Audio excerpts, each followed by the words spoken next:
Welcome to American National Government. In this course, you will discuss the purpose, structure, and evolution of United States government. I'm Jordan O'Connell, History and Government Instructor at Northeast Iowa Community College. This lecture distills a decade of my written notes taken from American Government, Roots and Reform American Government by Lenz and Holman, and our course-assigned OpenStax American Government textbook. This lecture focuses on major amendments and constitutional repair. The core question is this: what do major constitutional amendments change when new rights still depend on officials willing to enforce them? The core competency is to discuss major amendments to the Constitution and their respective impacts on American life. What is an amendment worth if the Constitution can announce a new right on paper while registrars, judges, sheriffs, governors, and legislators keep the old order alive in practice? That is the hard constitutional problem behind amendment. Formal repair carries force because the charter can change. Formal repair also exposes how much work remains after the ink dries. A new sentence in the Constitution can widen the political community or restrain government power, but it still needs institutions willing to enforce it against officials who often benefited from the old rule. Article 5 makes amendment difficult on purpose. Proposal requires 2/3 of both houses of Congress or a convention called by 2/3 of the states. Ratification requires approval from 3/4 of the states. Those thresholds are designed to prevent casual constitutional rewriting. They also guarantee that amendment usually arrives only after intense distrust, national rupture, organized pressure, or open legitimacy crisis. The Bill of Rights followed ratification anxiety, Reconstruction followed Civil War, the 19th followed decades of agitation, the 26th followed the contradiction of conscription without full political voice. That pattern explains why amendments should be treated as constitutional repair rather than as a neutral numbered list. The 1st through 10th Amendments answered fear that the new national government would centralize power without explicit restraint. The 13th, 14th, and 15th answered slavery, secession, emancipation, and the attempt by white Southern governments to rebuild domination under new forms. The 19th answered the exclusion of women from the electorate. The 26th answered the fact that 18-year-olds could be drafted to Vietnam, while many states still denied them the vote. Each repair tells us which institutional failure had become too large to defend. Amendment therefore asks two questions at once. What constitutional rule has become intolerable, and which public machinery must change if the repair is going to carry force outside a courtroom citation? Those are separate questions. The first produces text, the second produces litigation statutes, registration systems, agency enforcement, appropriations, criminal penalties, and administrative confrontation. American constitutional development keeps proving that the second question can last longer than the first. The first great amendment dispute arose before the Constitution had even settled into routine operation. Federalists argued that a national government of enumerated powers did not need a Bill of Rights because it possessed only the authority the Constitution granted. Anti-Federalists answered that written limits were necessary precisely because officials tend to enlarge their own power once they begin governing. Several ratifying conventions submitted recommended amendments. Madison, who had once doubted the necessity of a Bill of Rights, concluded that ratification politics and long-term legitimacy required text citizens could invoke directly against the new central government. The Reconstruction amendments grew from a far more violent breakdown. The original Constitution had protected slavery through representation formulas, the Fugitive Slave Clause, and the ban on ending the Atlantic slave trade before 1808. Military victory in 1865 did not, by itself, settle the constitutional meaning of freedom. Southern legislatures quickly enacted black codes regulating labor contracts, mobility, apprenticeship, vagrancy, testimony, and weapons possession. Former Confederate elites were willing to accept emancipation in name while rebuilding racial subordination through local law. Congress responded because ordinary legislation without deeper constitutional protection looked fragile from the start. Article 5 shaped the repair process. The 13th Amendment was proposed by Congress in January 1865 and ratified in December 1865. The 14th was proposed in 1866 and ratified in 1868 after fierce conflict over Reconstruction terms, representation, and readmission. The 15th was proposed in 1869 and ratified in 1870, targeting racial discrimination in voting. These dates mark the sequence of repair. Ending slavery did not settle citizenship. Defining citizenship did not settle the franchise. Each step exposed another constitutional gap that war alone had not closed. The 19th Amendment grew through a longer reform campaign across the 19th and early 20th centuries. The Seneca Falls Convention met in 1848. Suffrage organizations split and reorganized after the Civil War. Western states such as Wyoming, Colorado, Utah, and Idaho adopted women's suffrage before the nation did. National pressure intensified through parades, lobbying, arrests, state campaigns, and wartime political leverage before Congress proposed the amendment in 1919, and Tennessee supplied the decisive ratification vote in August 1920. The constitutional repair came late because too many officials were willing to call representation universal, while half the adult population remained outside the electorate. And the 26th Amendment shows how rapidly the process can move when the legitimacy cost becomes immediate. During the Vietnam War, Congress lowered the voting age to 18 in the Voting Rights Act amendments of 1970. Then the Supreme Court in Oregon versus Mitchell held that Congress could set the age for federal elections but not for state elections. That partial ruling threatened administrative chaos because states might need separate voter lists for different ballots. Congress proposed the 26th Amendment in March 1971, and the states ratified it by July 1971. Constitutional repair can move fast when the old rule becomes both embarrassing and impractical. Madison's handling of the Bill of Rights established the first model of amendment politics. He introduced a package of amendments in the House in June 1789 because he understood that ratification had created a legitimacy debt.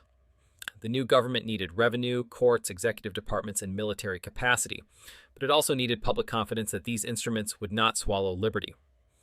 The first repair therefore operated as a warning to national office holders.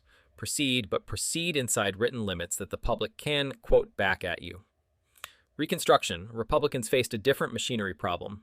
Congress had abolished slavery, but Southern states were rebuilding white control through labor law, criminal law, and local administration. The Civil Rights Act of 1866 declared national citizenship and basic civil rights. Congress then wrote those principles into the 14th Amendment because statutes can be repealed, narrowed, or evaded more easily than constitutional text. Section 1 nationalized citizenship and imposed due process and equal protection against the states. Section 5 gave Congress power to enforce the amendment through appropriate legislation. That enforcement clause carries force because the framers of Reconstruction did not trust state governments or ordinary judicial goodwill to carry the repair alone. Administration followed text. The Freedmen's Bureau supervised labor contracts, distributed relief, supported schools, and tried to move formerly enslaved people through a legal order still controlled locally by hostile officials. The Reconstruction Acts of 1867 divided the former Confederacy into military districts, required new state constitutions, and used federal oversight to supervise political rebuilding. Amendment was therefore part of a larger enforcement package involving troops, registration, conventions, and federal statutes. The 15th Amendment exposed how quickly constitutional sabotage could shift into administration.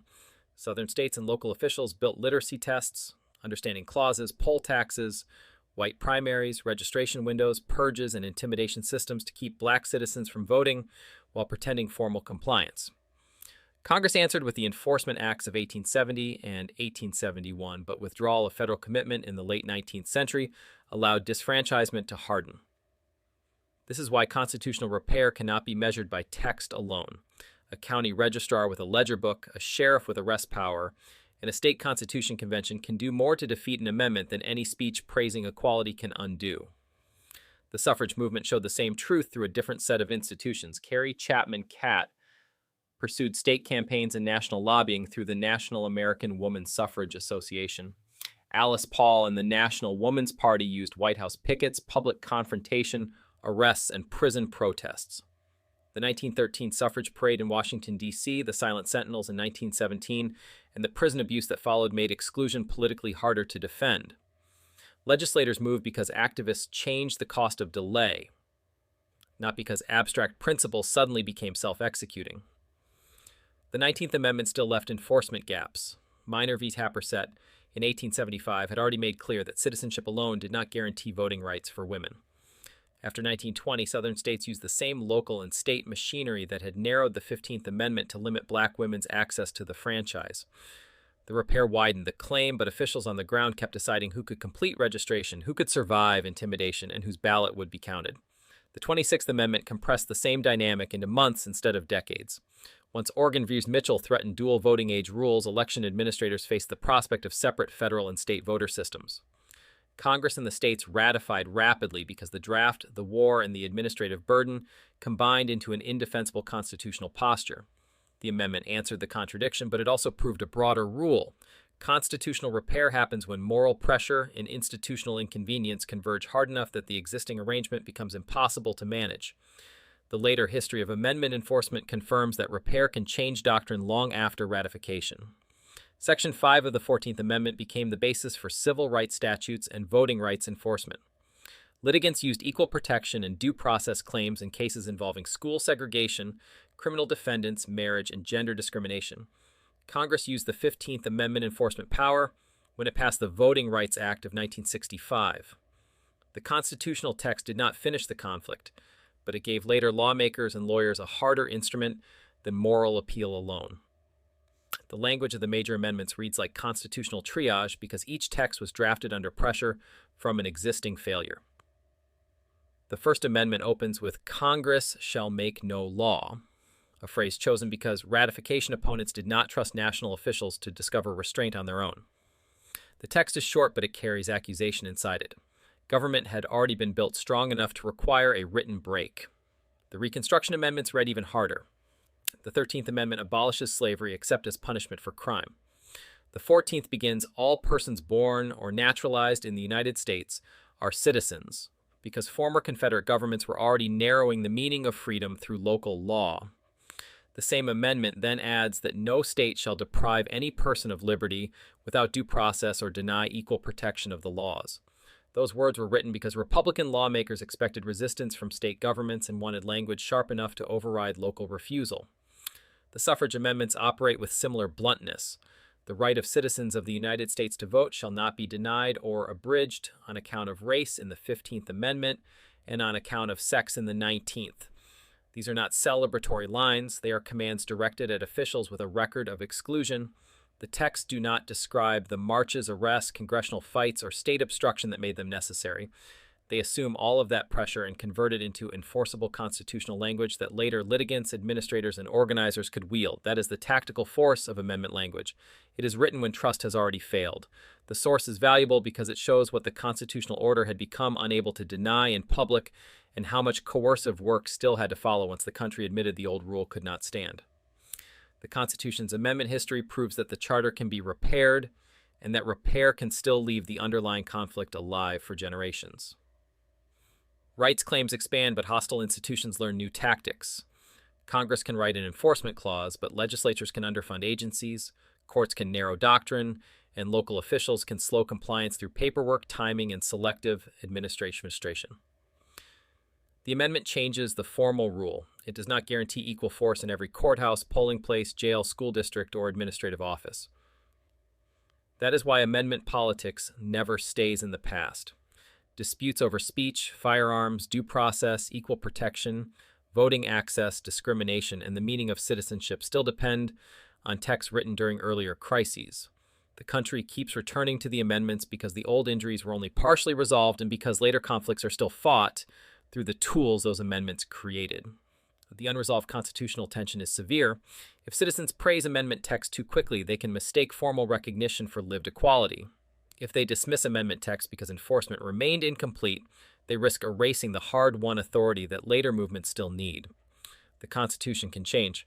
The harder question is whether the country is willing to build, fund, and defend the machinery required to make those changes real, when the officials who control that machinery never wanted the repair in the first place.